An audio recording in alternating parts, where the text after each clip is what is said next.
বাংলার প্রতিষ্ঠা দিবস বাংলা ঠিক করবে না, আপনারা ঠিক করবেন। বিজেপির ইচ্ছা মতো চাপিয়ে দেওয়া জিনিস। বৈশাখ বনাম আষাঢ় না, বাংলা ক্যালেন্ডারের পাতায় এই 2 মাসের মধ্যে কোনো দ্বন্দ্ব নেই। তবে এ রাজ্যের রাজনীতিতে তাদের নিয়েই ফের সম্মুখ সমরে তৃণমূল এবং বিজেপি। পশ্চিমবঙ্গ দিবস কবে পালিত হবে, পয়লা বৈশাখ নাকি আষাঢ়ে মানে 20শে জুন, তা নিয়ে ফের বিজেপির সঙ্গে সংঘাতের পথে হাঁটলেন মমতা বন্দ্যোপাধ্যায়। প্রতিবারের মতো এবারও 20শে জুন পশ্চিমবঙ্গ দিবস পালন করতে চায় বিজেপি। বঙ্গ বিজেপি সূত্রে খবর, পশ্চিমবঙ্গ দিবসের অনুষ্ঠানে এবছর প্রধানমন্ত্রীকে আনারও পরিকল্পনা ছিল। এই আবহেই 20শে জুন পশ্চিমবঙ্গ দিবস পালন নিয়েই প্রশ্ন তুললেন মুখ্যমন্ত্রী। তারা 20শে জুন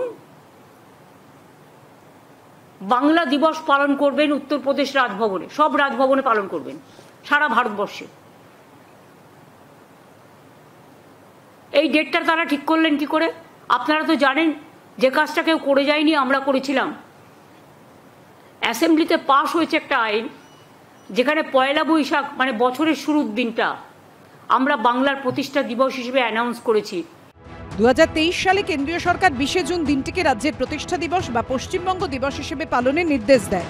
অন্যদিকে পয়লা বৈশাখ দিনটিকে রাজ্য দিবস ঘোষণা করেছে রাজ্য সরকার। বিজেপির দাবি, শ্যামাপ্রসাদের প্রতি শ্রদ্ধা জানাতেই 20শে জুন পশ্চিমবঙ্গ দিবস পালন করা উচিত। জনসংঘের প্রতিষ্ঠাতা শ্যামাপ্রসাদ মুখোপাধ্যায়ের নেতৃত্বেই 1947 সালের ওই দিনে আনুষ্ঠানিকভাবে ভারতের অংশ হিসেবে পশ্চিমবঙ্গে শিলমোহর পড়ে। 20 জুন পশ্চিমবঙ্গ বিধানসভা, যা আগের আইনসভা ছিল, 58 জন হিন্দু আইনসভার সদস্য, তার মধ্যে সম্মানীয় প্রয়াত জ্যোতি বসুও ছিলেন। এটা অনুমোদিত হয়। এটাই হচ্ছে আসল পশ্চিমবঙ্গ দিবস। আমরা বিজেপি এমএলএরা ডক্টর শ্যামাপ্রসাদ মুখার্জির স্ট্যাচুতে পালন করব এবং আমি বিকালে আসানসোলে পশ্চিমবঙ্গ দিবস পালন কর্মসূচিতে উপস্থিত থাকব। পাশাপাশি এদিন আহমেদাবাদের বিমান বিপর্যয় নিয়ে বলতে গিয়েও চাঞ্চল্যকর দাবি করেন মমতা বন্দ্যোপাধ্যায়। মানুষের জীবন সংকটে প্রতিদিন প্লেনে উঠছে নামিয়ে দিচ্ছে, উঠছে নামিয়ে দিচ্ছে। কত মানুষ মারা গেছে আজ পর্যন্ত কেউ জানে না। এমনকি বেচারা ডাক্তার হবে বলে জুনিয়র ডাক্তাররা যারা হস্টেলে ছিলেন, তাদের প্রাণ পর্যন্ত চলে গিয়েছে।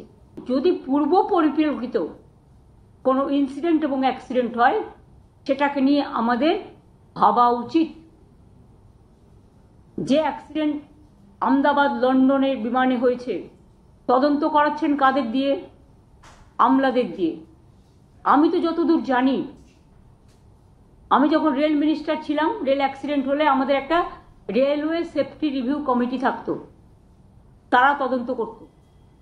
প্লেনেও নিশ্চয়ই এরকম একটা সিভিল অ্যাভিয়েশনেও নিশ্চয়ই একটা আছে। আজ পর্যন্ত একটা এফআইআর হয়নি। এই দায়িত্ব দিন, উনি আর রাজীব কুমার দুজন মিলে তদন্ত করতে যান, একটা সিট বানিয়ে দিক।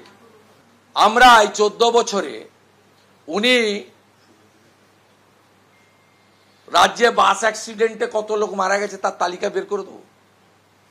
রোড সেফটি বলে কিছু আছে বাংলায়? আছে?